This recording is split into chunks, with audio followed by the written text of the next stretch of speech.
Hello दोस्तों, आज हम बात करेंगे बिटकॉइन ने जो पिछले इस महीने में तबाही मचाई है। पूरी दुनिया को इसके बारे में पता चल गया है और इस तबाही का हमारे ऊपर क्या असर पड़ा है, मैक्सिमम ट्रेडर्स के पोर्टफोलियो के ऊपर इसका क्या असर पड़ा है और हम उसके होने वाले नुकसान या बिटकॉइन से होने वाले फ़ायदे, ट्रेडिंग के फ़ायदे के बारे में हमें क्या स्टेप उठाने चाहिए, उनके बारे में हम बात करेंगे। मैं हूं आपका दोस्त सुमित, और अगर अभी तक आपने यार चैनल को सब्सक्राइब नहीं किया है तो थारे भाई का चैनल है यार, चैनल को सब्सक्राइब कर दो, साथ ही घंटी का बटन जो उसको ही प्रेस कर दो ताकि मेरी आने वाली हर वीडियो की अपडेट आप लोगों तक पहुंचती रहे। दोस्तों, हमने देखा लगभग एक महीना पहले जो बिटकॉइन जो है 10,500, 11,000, 11,500 इसी प्राइस पर ट्रेड कर रहा था।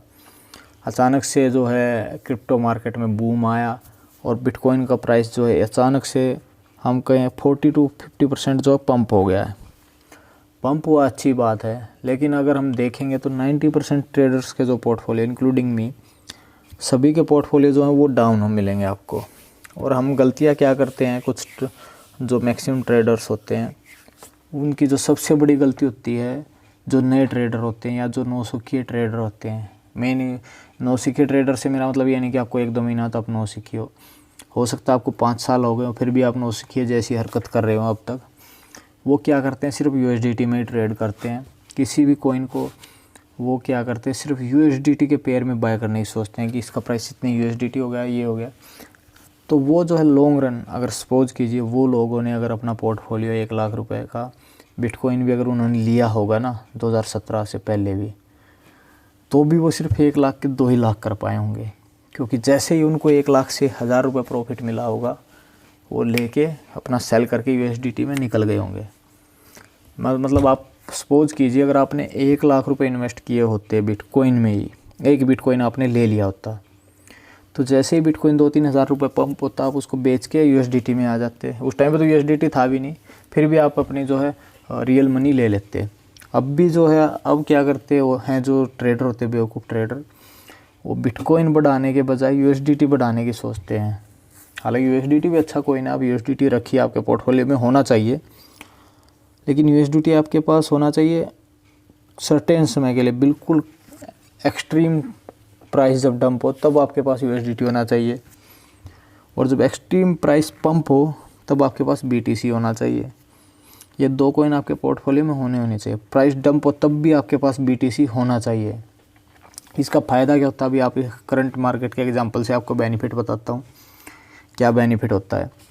जब बिटकॉइन 10% या 20% की छलांग लगाता है, लोग क्या करते हैं, एक हमारे बड़े बूढ़े कहते हैं कि चलती ट्रेन कभी नहीं पकड़नी चाहिए, लेकिन लोग क्या करते हैं, जैसे ही बिटकॉइन पंप होता है और अच्छा जंप पंप मार लेता है तब हम उसमें एंट्री लेने की सोचते हैं। जब अपने पीक पर होता है तब हम एंट्री लेते हैं और एक्सीडेंट होने का खतरा जो ज़्यादा होता है, मतलब हमें लॉस होने के चांसेस ज़्यादा होते हैं, प्रॉफिट होने का चांस जो बहुत ही कम होता है। अब हमें करना क्या चाहिए, हमारे पास एक ही चीज़ हमें जो करनी चाहिए, अगर हम ये सिंपल स्ट्रेटजी फॉलो करेंगे तो हम अच्छा प्रॉफिट लेकर क्रिप्टो करेंसी मार्केट से, और हम लॉन्ग रन में टिके रहेंगे क्रिप्टो करेंसी मार्केट में, और हम अच्छे इन्वेस्टर आगे चलकर बन जाएंगे। हमारे पोर्टफोलियो में हम देखेंगे आज से 5 साल 7 साल बाद हमारे पास काफ़ी सारी अमाउंट में बिटकॉइन भी होगा, हमारे पास यूएसडीटी भी स्पेयर पड़े होंगे और हम अच्छा प्रॉफिट भी अर्न कर रहे होंगे। इसके लिए क्या करना होता है, आपको एक छोटा सा एग्जांपल दूंगा दोस्तों। सपोज कीजिए आज से 1 महीने पहले किसी बंदे के पास 1 बिटकॉइन था। जैसे ही प्राइस पंप हुआ, उस टाइम पे 1 बिटकॉइन की कीमत $10,000 थी सपोज कर लो, और प्राइस जो 50% पंप हो गया 1 महीने में $15,000 हो गया। तो जो यूएसडीटी में जो ट्रेड करता है ना दोस्तों, वो $15,000 तक वेट नहीं करेगा, वो जैसे ही $10,500 होगा वो बेच के निकल जाएगा कि $500 पंप हो गया, क्या पता डंप आ जाए। दूसरा, वही बंदा जो यूएसडीटी में जो ट्रेड करता है, अगर $10,000 से $500 नीचे आ जाएगा ना, तो $500 लॉस के साथ भी निकल जाएगा। और ऐसी ट्रेड करते करते अगर आप उसका सम अप करोगे तो जो यूएसडीटी में जो ट्रेड करता है वो कुल मिला के, मतलब एक आप देखोगे एंड ऑफ द ईयर उसके पास कुछ नहीं प्रॉफिट होता है, वो सिर्फ अपना टाइम वेस्ट करता है ट्रेडिंग में, ना कुछ लर्निंग होती है, कुछ नहीं होती है, बस एक थ्रिल थोड़ा सा रहता है कि हाँ आज पंप हो रहा है, आज डंप हो रहा है, इसके अलावा कुछ नहीं होता। एक टाइम पास जिसे बोलते हैं ना, कि बंदा बिजी ज़रूर रहता है। और दूसरी जगह पे जो अच्छा इन्वेस्टर होता है वो क्या करता है, एक BTC उसके पास होता है, मान लो एक BTC था, प्राइस अगर $10,000 से $8,000 जाएगा तब भी उसके पास एक BTC रहेगा, और प्राइस अगर तब भी वो प्रॉफिट अर्न करेगा, वो बताऊंगा कैसे करेगा। और प्राइस अगर $10,000 से $15,000 गया तब भी उसके पास एक BTC है। अब वो क्या करेगा, हाँ भाई प्राइस अच्छा पंप हो गया है तो वो वेट करेगा, तो वो चलती हुई ट्रेन से ना उतरेगा, उसके पास BTC है, ना वो छलांग लगाएगा कि मैं अपना BTC सेल कर दूँ, नहीं, वो वेट करेगा BTC को रुकने का। अभी BTC 15,900 टच करके रीटेस्ट जब करेगा अपने प्राइस को, चाहे वो 14,000 पे रीटेस्ट करे, और फिर से जब BTC एक जोन में ट्रेड करेगा, मतलब स्टेबल हो जाएगा, तब वो जो इन्वेस्टर है अपने BTC को निकालेगा और अल्ट्स में ट्रेड करेगा। वो भी सतोशी में करेगा, ना कि USDT में करेगा, क्योंकि फिर अल्ट्स जो पंप, जैसे अब पंप हो रहे हैं, अब ये ट्रेड कर रहा है 15,400-500 पे इसी एरिया में, तो अब जो अल्ट जो है पंप होना स्टार्ट कर दें, तो फिर से जो है वो अल्ट में इन्वेस्ट करेगा, और मिनिमम 10%, चाहे 4 दिन में, 5 दिन में, 8 दिन में, मैक्सिमम आप देखो 4 से 5 दिन में 10% दे जाते हैं सब अच्छे, जो अच्छे अल्ट्स होते हैं, अल्ट कॉइन्स होते हैं। और वो मिनिमम 10% प्रॉफिट लेके फिर से अपने BTC की क्वांटिटी, जो उसके पास एक BTC था उसका 1.1 BTC हो जाएगा। अब यहाँ पर उसके पास 2 ऑप्शन होते हैं, या तो 1.1 BTC रखेगा, या वो कुछ BTC को USDT में कन्वर्ट करेगा, और BTC अगर डंप होगा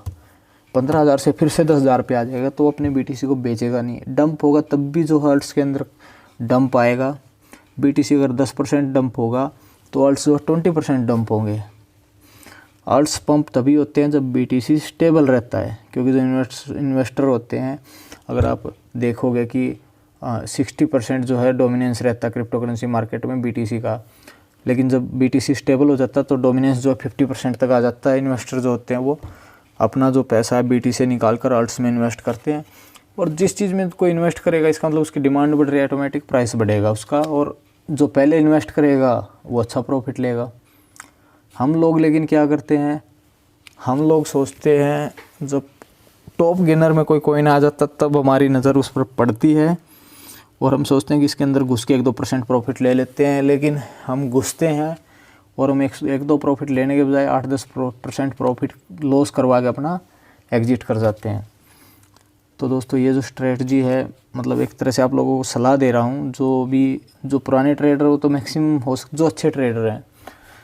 वो मैक्सिमम जो सतोशी में ट्रेड कर रहे होंगे, और जो अच्छे ट्रेडर नहीं है। और एक और चीज़ बोलूँगा, अगर आप USDT में ट्रेड करना है तो आप अच्छा बेनिफिट चाहते हो तो आप स्टॉक मार्केट में ट्रेड कीजिए, रियल पैसे में ट्रेड कीजिए, हो सकता है उसमें आपको क्रिप्टो से अच्छा प्रॉफिट होगा और आप अच्छा गेन वहाँ से करके निकलोगे। लेकिन अगर आप क्रिप्टो करेंसी मार्केट में, तो आपको सतोशी के बारे में ट्रेड करनी आनी चाहिए। मैंने देखा है लोगों को